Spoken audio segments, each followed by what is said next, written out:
It's all his time. The Triple H story. From the degenerate to the corporate player to the main eventer. So welcome back to my channel, and again this is Mikeratto, and welcome to my new video where today we're going to talk about Hunter's Rise to the Top in 1999 from, well, a mid-carder to this main eventer in just a span of the year 1999. It all happened in mere months. The transformation towards his character from the likable face into this hateable heel which you despise from top to bottom. And yeah, so here we go. Triple H in 1999 started as the leader of the Generation X after Shawn Michaels left DX in 1998, well, due to his back problems, and later on while Shawn Michaels joined the corporation. So well, during the storyline, while Triple H is the likable babyface and the group turned face.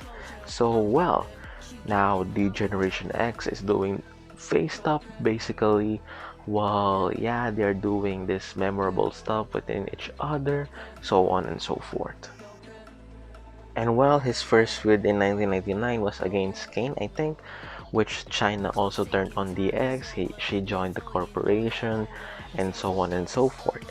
And then the feud culminated at WrestleMania 15, where Triple H, well, he was disqualified in a match versus Kane because, well, of an interference, which later on, while Triple H turned on the Generation X to start his heel run, a more successful heel run than his previous one and the most memorable one up to date. So well, he turned heel. Well, it's not the most memorable heel turn, but the run helped him to be the main event superstar that we all know now.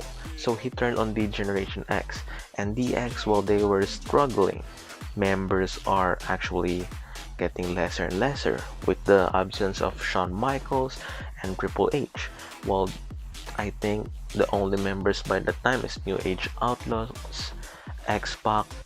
Well, I think Billy Gunn actually turned on them somehow in this time. So yeah, and then later on, while Kane was tag teaming with X-Pac. So what did Triple H do? Well, he joined the corporation with China by this time. And yeah, also during the course of the corporation, well, they kicked out of The Rock and they joined the Ministry of Darkness. Well, now they are more known as the Ministry, or Corporate Ministry, which, well, this combined the two teams who's been feuding for the first few months of 1999. Well, it's mostly Undertaker versus Vince McMahon. So yeah, the Corporate Ministry by this time, well, it's been led by Shane McMahon and The Undertaker. And even though The Undertaker is the leader of the Ministry of Darkness, well, during this time he's also much of the receiver of the storyline. He's actually the guy who's, well, he's doing the McMahon deeds yet again. So yeah, and later on, while Vince McMahon joined the Corporate Ministry. So yeah, The Undertaker is more of like a receiver in the storyline, the second fiddle, as I told you, the secondary villain of the story when they are in the ministry. Well, yeah, so I discussed it on the ministry part, and yeah. So well, in Triple H's part, while he's starting to grow, while after the corporate ministry is formed, and yeah, when the corporate ministry was disbanded, well, it's time for him to rise. And his rise, well, it actually grew and grew and grew his status as a superstar. Well, it actually led to his push in 1999, which, well, he was buried sometime in 1996 due to the curtain call. But and yeah, they were actually pinpointing him as the king of the ring in that year, but unfortunately the MSG thing happened and curtain call happened. That's why they delayed his push. Now he's getting his spot now at the main event caliber superstar, which while he defeated Mankind to be the WWE champion, and this started Triple H's run as the main event player. So later on, while Triple H had joined Stephanie McMahon, well, it's actually the other way around. Well, yeah, and it actually led to a McMahon versus DX feud, which, well, the McMahons, well, they are against Triple H, and yeah, Triple H is the guy who actually helped Vince McMahon to be a babyface at this time, to be a, well, people are pitying him type of babyface because Triple H is punishing his son, Shane, and yeah, Stephanie also turned on Vince McMahon this year. Well, the reasons are right.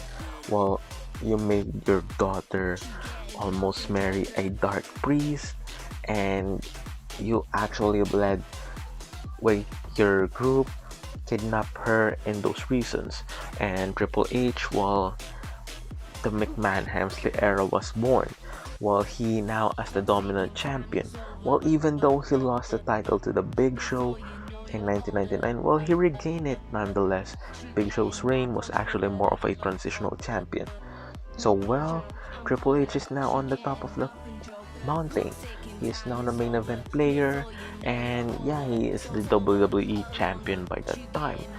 And yeah, he was actually one of those heel champions who retained their titles at WrestleMania. So that's a good thing, right? For his character. And yeah, during this time, well, the Generation X, well, they are part of the McMahon Hemsley era. So yeah, and also I think the Radicals joined them when they joined WWE at that time. And they actually had a lot of segments with Vince McMahon also turning heel at WrestleMania and joining the McMahon Helmsley regime, which, well, he joined the guy who actually destroyed him in 1999 just to screw The Rock at WrestleMania 2000. Also, think about that. So that heel turn, well, yeah. Well, after that, well, Linda McMahon, I think, is the only member of the family of McMahon family who's a babyface still by that point. So yeah, Linda McMahon is always the light of that family, and everyone else is almost like a bona fide heel. So yeah, Triple H, well, is main eventing left and right. He's getting wins over high caliber superstars such as The Rock, Mankind, Big Show at that time, and even, well, he defeated The Undertaker in certain matches and Kane. So yeah, think about that. Triple H is beating main event superstars in that time. And also, well, yeah, Triple H and Rock trade titles in 2000s, which later on, well, Kurt Angle had his first title win, which, well, the biggest angle actually happened later on, which whoever run Austin in 1999 to take him out, which, well, Rikishi actually pointed at The Rock, which The Rock has nothing to do with it, and later on, well, it was Triple H who was the mastermind of the entire thing, which led to this awesome feud between the two and the tensions that they can't touch each other. But Triple H actually, while outsmarting Austin before signing his contract. So yeah, heat, anger towards this two during their kayfabe feud. So yeah, we all enjoyed it. And at WrestleMania 17, he got a shot for the streak of The Undertaker. Well, its first match against the Phenom in WrestleMania, which he lost. So yeah. And then yeah, well, Triple H was joined by Austin. Well, it's other way around. Triple H actually joined Austin to form the two-man power trip, which, well, they are the biggest heel in the WWE at that time, and well, they captured all the titles, the tag titles, the IC title, and the WWE Championship, which the two dominated WWE at that time. And yeah, even though they lost, well, Triple H lost his IC title to Kane, and them losing the tag team titles, well, the biggest obstacle for Triple H that time actually happened, and that's his injury, which actually kept him out of action for months, which actually led to his ultimate while return in 2002, gathering a big pop in his return. And yeah, he is a babyface by that time. So yeah, that's it for his heel run in 1999 up to 2001, and I hope you all like it. Like this video, comment down below, share, subscribe, and again, this is Mikeratto, and peace.